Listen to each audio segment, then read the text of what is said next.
Welcome back to live continuing coverage of the South Carolina AgriBiz and Farm Expo here at the Florence Civic Center in Florence, South Carolina. We've been covering the discussions and the expo and even a lot of training throughout the day, and we'll be continuing that tomorrow as well. And today we've got Mr. David Winkels, and he is the president of the South Carolina Farm Bureau Federation. He's going to tell us about what the Farm Bureau does and why it's important to be a part of this expo. Mr. Winkels, I want to thank you for joining us. Well, thank you, Donna. It's a pleasure to be here. You know, South Carolina Farm Bureau Federation is a federation of the county farm bureaus across the state. But to sum our mission statement up into a few words, we are an advocate for agriculture. South Carolina Farm Bureau is a general farm organization, and we work to promote the interest of the farmer as well as rural lifestyles in South Carolina. And a number of the programs that you work on are quite varied. I know you've got a legislative agenda because you're wanting to ensure that your farmers are being heard. Absolutely. Our real primary program is to monitor what's happening in the General Assembly. And we pride ourselves on providing the General Assembly. We hate to call ourselves lobbyists because there's such a negative outlook, negative perspective of lobbyists by so many people. But you know, we perform a vital function in helping the legislators know exactly how pending legislation would affect farmers and ranchers in South Carolina. And I say ranchers because we have an awful lot of beef production in South Carolina as well as other animal ag as well. Our other programs extend to Ag in the Classroom, which I'm very, very proud of. Our program has grown over the past few years from being just a program where we send an individual into a classroom to do an ag presentation. But what we do today is we teach teachers how to use facts and figures from agriculture to intertwine that into the curriculum, recommended curriculum through the state of South Carolina. So we're very, very proud of that. We do seminars. We have a graduate level course that we do through Winthrop University, where teachers can get credit for recertification that they use, again, for purposes of using agriculture in the classroom. We have those programs. We have an extensive advocacy and training program through our P&E division, which we try to educate our leaders at the county and state level about how to communicate the issues of agriculture and the issues surrounding agriculture. We try to get our county leadership to visit with county councils. Lately, that's one area of government that's been very, very active, and one that can basically do something to impact your farm as much as legislation in Washington, D.C., and it can happen on 3 readings. Right. So over a 3-week period of time, you could go from having no regulation to extreme regulation. We've seen that happen through zoning proposals at the county level. So it's very, very important. The advocacy work that we do, the information that we share.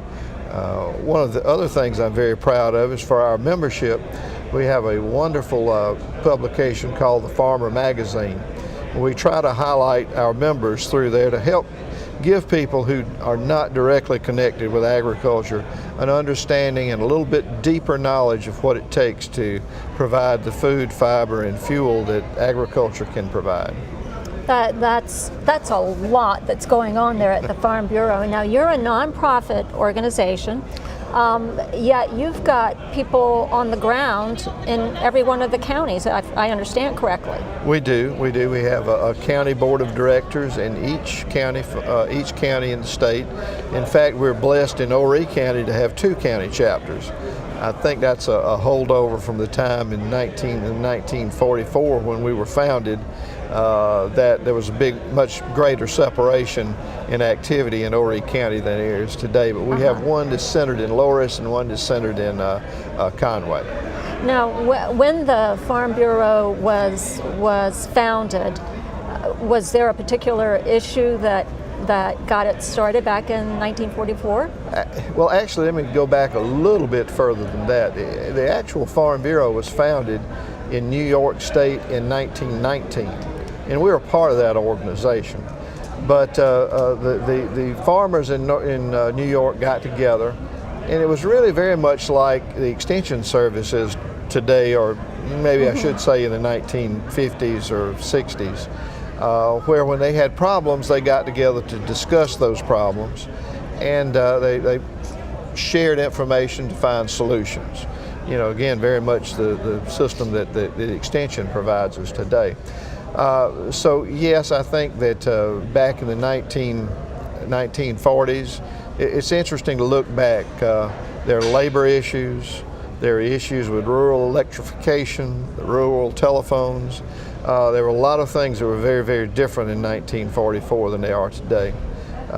So we're celebrating. Let's see, we celebrated our 73rd. I'm probably wrong. I think it was founded in 1944.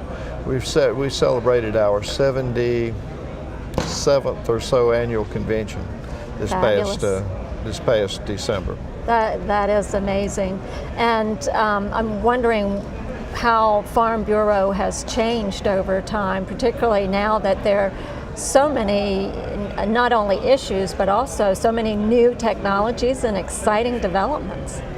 You know, that's one of the leadership's challenge. Myself as president, that's one of the real challenges we face. I met with the County Farm Bureau not too long ago, and he threw me a curveball and said, tell me what are the main challenges today. And I don't really know what he was expecting, but I reached down and pulled this thing off of my belt, and I said, you can't turn it off. This is the primary challenge today, is being able to communicate in this fast-paced world. Right. And that's a real challenge for us in Farm Bureau today, and how we need to further adapt and get our folks more media savvy and social media savvy. But that's one of the things that's really changed about Farm Bureau over the years, is how we do things. Farming may have actually changed more than Farm Bureau. Right. In that, my dad started farming in 1932 at the height of the Depression. And things are he would absolutely turn over in his grave, bless his heart, if he saw how much a tractor costs today. Right. And he's been going for 36 years now. So farming has changed much more. We're very, very fortunate in Farm Bureau to have an affiliation with a good company like the South Carolina Farm Bureau Mutual Insurance Company, which, by the way, was pulled together in the 1950s, very much like the electric co-ops, because people could not buy insurance, just like they couldn't access electrical utilities or telephone service. Right. So that was one of the reasons that we have that affiliation, because rural families needed that insurance coverage. Well, it's a spectacular time to be a part of agriculture. It appears for me, from the outside looking in, and also looking through this expo at the variety of people and vendors and farmers that are here. And thanks to the work that you do, and also that you're a title sponsor for this South Carolina AgriBiz and Farm Expo. We're delighted to be a title sponsor. You know, this type of meeting is absolutely critical for a farmer to attend and to learn the most up-to-date practices, the most up-to-date information. This information age that we're in, the information highway, sometimes we can get lost on that pretty quickly because it's cluttered with quite a bit of information. Shows like this can help farmers wade through that, get questions answered, bring in expertise from out of state, bring in experts in the subject. That's why we're happy to be a part of it, to help farmers succeed. Well, it is one of those areas that needs a lot of partnership and coming together, and thankfully this is happening now. I've been speaking with Mr. David Winkels. He is the president of the South Carolina Farm Bureau Federation.